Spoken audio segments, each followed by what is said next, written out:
Hello student, আর study রুমে তোমাদের সবাইকে স্বাগত। আশা করছি তোমরা সবাই ভালো আছো। তোমরা যারা 2027 সালে মাধ্যমিক দেবে, আমি তাদের জন্য ভূগোল বিষয়ের কিছু সমাধান নিয়ে এসেছি প্রশ্ন বিচিত্রা থেকে প্রথম পর্যায়ক্রমিক মূল্যায়নের জন্য। চলো তাহলে শুরু করা যাক। এর আগের দিন আমরা সেট 7 থেকে প্রশ্ন উত্তর দেখেছি। আজ সেট 8-এর প্রশ্ন উত্তরগুলো দেখব। এখানে দেখো 1 নম্বর প্রশ্নে কি বলেছে, সঠিক উত্তরটি নির্বাচন করো। 1 নম্বর প্রশ্নে কি আছে, ভারতের অরণ্য গবেষণা কেন্দ্র রয়েছে যে শহরে, তা হলো কোন শহরে? দেরাদুন। প্রশ্ন নম্বর 2, দক্ষিণ পশ্চিম মৌসুমী বায়ুর প্রত্যাবর্তনকালে ভারতে দেখা যায়? সাইক্লোন। প্রশ্ন নম্বর 3, ঝাড়খণ্ড রাজ্যটি পৃথক হয়েছে কোন রাজ্য থেকে? ঝাড়খণ্ড পৃথক হয়েছে বিহার থেকে। প্রশ্ন নম্বর 4, গাঙ্গেয় সমভূমির নবীন পলিমাটিকে কি বলে? খাদার।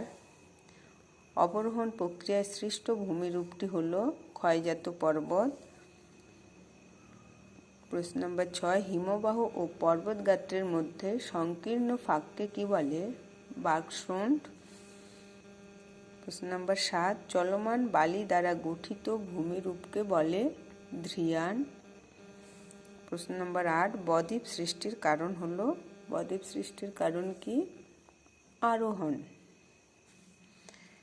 এরপরে কি আছে 2 নম্বর প্রশ্নে 2-1, শুদ্ধ অশুদ্ধ। এই প্রশ্নের উত্তরগুলো আমি খাতায় করে রেখেছি, তোমরা দেখে নাও।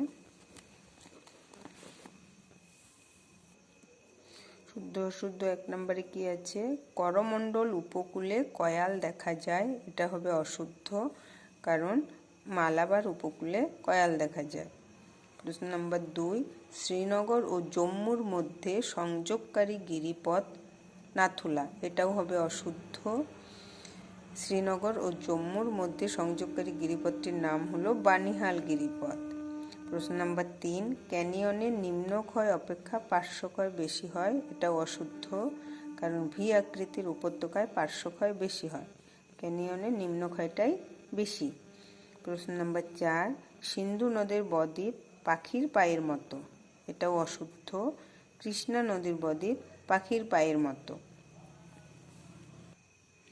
এরপরে আছে 1টি বা 2টি শব্দে উত্তর দাও। 1 নম্বর প্রশ্ন, ভারতের একটি পশ্চিম বাহিনী নদীর নাম লেখো। ভারতের পশ্চিম বাহিনী নদী কি? নর্মদা, তাপ্তি। 2 নম্বর প্রশ্ন, ভারত ও বাংলাদেশের সীমারেখা কি নামে পরিচিত? ভারত ও বাংলাদেশের সীমারেখা র্যাডক্লিফ লাইন নামে পরিচিত। প্রশ্ন নম্বর 3, শতদ্রু কোন নদীর উপনদী? এটা হচ্ছে সিন্ধু নদীর উপনদী। প্রশ্ন নম্বর 4, মন্থকূপ কোন প্রক্রিয়ায় গঠিত হয়? মন্থকূপ নদীর ক্ষয়কাজের ফলে অবঘর্ষ ও ঘর্ষণ প্রক্রিয়ায় গঠিত হয়। প্রশ্ন নম্বর 5, ভারতের বৃহত্তম হিমবাহ কোন পর্বতে অবস্থিত? ভারতের বৃহত্তম হিমবাহ কারাকোরাম পর্বতে অবস্থিত, আর হিমবাহটির নাম হচ্ছে সিয়াচেন। লোয়ে শব্দের অর্থ কি? স্থানচ্যুত বস্তু। আজ তাহলে এই পর্যন্তই, দেখা হচ্ছে পরের ভিডিওয়ে। ভালো থাকবে সবাই।